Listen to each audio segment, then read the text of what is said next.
भाजपा जो 10 साल सत्ता में उनको जनता हटाना चाहते हैं, वो संविधान का अधिकार छीनना चाहते हैं, संविधान को बदल करना चाहते हैं। तो इंडिया गठबंधन का जो सरकार तैयार होगा उसमें हम लोग शामिल भी हो जाएंगे। नमस्कार, श्रेष्ठ यूपी देख रहे हैं आप और मैं हूं आपके साथ विक्की सिंह। गोरखपुर में मौजूद है और आम चुनाव अपने आखिरी दौर में है और आज से शाम तकरीबन 5:30 बजे के बाद चुनाव प्रचार थम जाएगा। लेकिन अभी गोरखपुर में मौजूद है किरण नंदा जी, राष्ट्रीय उपाध्यक्ष समाजवादी पार्टी के। सबसे पहले गोरखपुर में स्वागत है। किस तरीके का माहौल देख रहे हैं? अब चुनाव अपने अंतिम दौर में है, किस तरीके का माहौल देख रहे हैं इंडिया गठबंधन का? इंडिया गठबंधन का जो माहौल सारा हिंदुस्तान में तैयार हुआ, इसे तो उत्तर प्रदेश में जनता जो मन मना लिया। ये चुनाव केवल हिंदुस्तान गठबंधन का चुनाव नहीं है, ये चुनाव जनता का चुनाव है। जनता ये जुमलाबाजी और ये जो झूठ वाले बोलने वाले पार्टी भाजपा जो 10 साल सत्ता में उनको जनता हटाना चाहते हैं, सदमा जो इन चुनाव के बाद जनता उनको हटा दिया और इंडिया गठबंधन का सरकार बन जाएगा। 2017 में राहुल गांधी और अखिलेश यादव विधानसभा चुनाव में उत्तर प्रदेश में साथ आए थे, स्थिति बिगड़ गई थी। उसके बाद 2019 में उत्तर प्रदेश का सबसे बड़ा गठबंधन बसपा और समाजवादी पार्टी का हुआ, उसमें भी 15 सीटें। अब 2024 में 17, 19 और 22 के अनुरूप किस तरीके की स्थितियां बदलती हुई दिख रही? देखिए, इस बार जो हुआ 2019 में जो समझौता हुआ था केवल उत्तर प्रदेश में, 2017 में जो समझौता हुआ था विधानसभा चुनाव में केवल उत्तर प्रदेश में। इस बार जो चुनाव है सारा हिंदुस्तान का चुनाव है।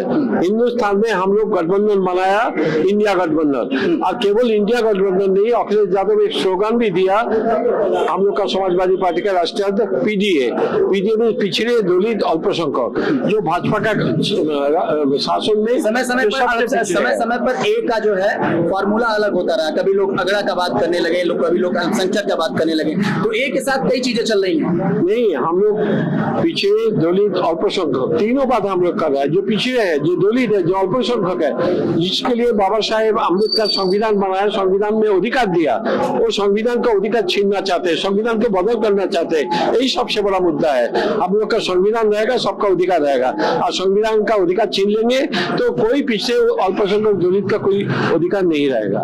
2022 के विधानसभा चुनाव में अखिलेश यादव 400 पार का नारा दे रहे थे, तब जब 403 विधानसभा सीटें उत्तर प्रदेश में हैं।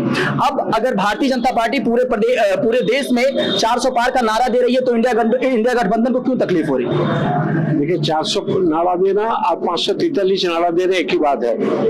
आप भाजपा को पूछो, आप 400 का नारा दिया, 543 का क्यों नारा दिया? नहीं दिया। तो आप जीतेंगे तो 543 पर जीतेंगे। वो जानते हैं वो 400, इस बार 400 पार। पहले आप मोबाइल खोल के देखो, आते हैं। इस बार नहीं आते 400 पार, क्यों? उसका समझ में आ गया जो अंतिम चरण चुनाव है, अंतिम चरण चुनाव 57 सीट बाकी है, भाजपा हार गया, इसलिए 400 का नारा आज नहीं देता है। रवि किशन और काजल निषाद के चुनाव को यहाँ कब से गोरखपुर में आप? मैं तो कल गोरखपुर आया। तो कैसा माहौल देख रहे हैं? थोड़ा घूमने में देखा, बहुत आदमी के साथ मैं बात किया। मैं वहाँ से कुशीनगर से जब गोरखपुर आया, पेट्रोल पंप में बात किया, रास्ते सड़क पे कुछ जनता का साथ बात किया, दुकान में बैठ के चाय पिया, उनके साथ भी बात किया। सबका मन में है या हम लोग इस बार भाजपा को हराएंगे, हटाएंगे भाजपा को, और इंडिया गठबंधन का जो सरकार तैयार होगा उसमें हम लोग शामिल भी हो जाएंगे। डिम्पल भाभी के रोड शो के बाद क्या कुशीनगर में स्थिति बदलती हुई दिख रही है? ये अच्छा माहौल तैयार हुआ। कुशीनगर सीट तो हम लोग जीत जाएंगे, कुशीनगर सीट बिल्कुल जीत जाएंगे, और उसमें अच्छा और भी ज्यादा अच्छा माहौल तैयार हो गया। डिम्पल जी का कल जो रोड शो हुआ। जुड़ने के लिए हमसे बहुत बहुत धन्यवाद। किरण में नंदा जी, जब देखना बेहद दिलचस्प होगा कि आखिरी चरण के चुनाव के बाद जब 4 तारीख को मतगणना होगी तो फिर क्या होता है। वैसे दूध का दूध पानी का पानी हो जाएगा कि 400 पार वाले नारे में कितना दम है, और इंडिया गठबंधन के जिस तरीके से दावा कर रही है कि 150 पर सिमट कर या 200 पर सिमट कर भारतीय जनता पार्टी रह जाएगी, उस पर कितनी सच्चाई है ये देखने वाली बात होगी। लेकिन तब तक के लिए बने रहें श्रेष्ठ यूपी के साथ। यूपी की हर खबर देखने और उनसे अपडेट रहने के लिए हमारे चैनल श्रेष्ठ यूपी को सब्सक्राइब और लाइक करें। साथ ही बेल आइकन को दबाना ना भूलें, जिससे हमारे हर वीडियो की जानकारी आप तक पहुंचती रहे।